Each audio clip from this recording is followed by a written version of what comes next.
finally, and I know this is a big question, and I don't know if you can really summarize it. Your big dream or your motto is bigger, bolder, more inclusive.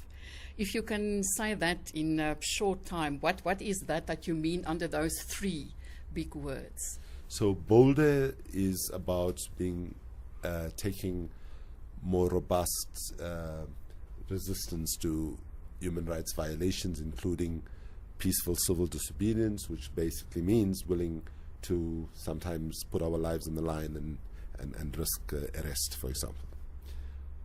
Bigger, we are a big movement already. We're 7 million strong movement, which is pretty incredible, actually. It is. But given that our politicians respond better to larger numbers, I would love, in my fantasy, to shift the organization to 70 million members, which is, a very big leap, but just as a symbolic thing, because I think it's harder for governments to ignore you when you have a bigger constituency.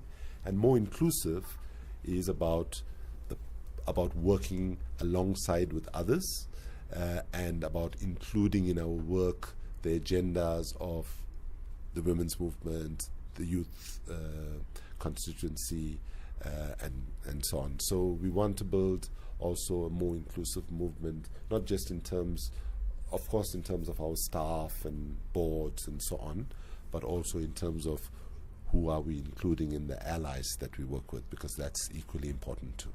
And you did say that you are leaving for your new desk in London. You will be overseeing all the activities with a very optimistic mind.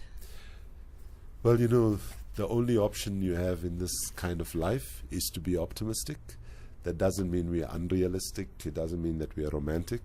But I believe passionately that the world that we live in today is not the best that humanity can create for itself. I refuse to accept that this is the best world we can create. And because I believe that we can be so much better, I'm optimistic that good, decent people who are in the majority in the world can be convinced to put their energies, their resources, their creativity to work for that better world.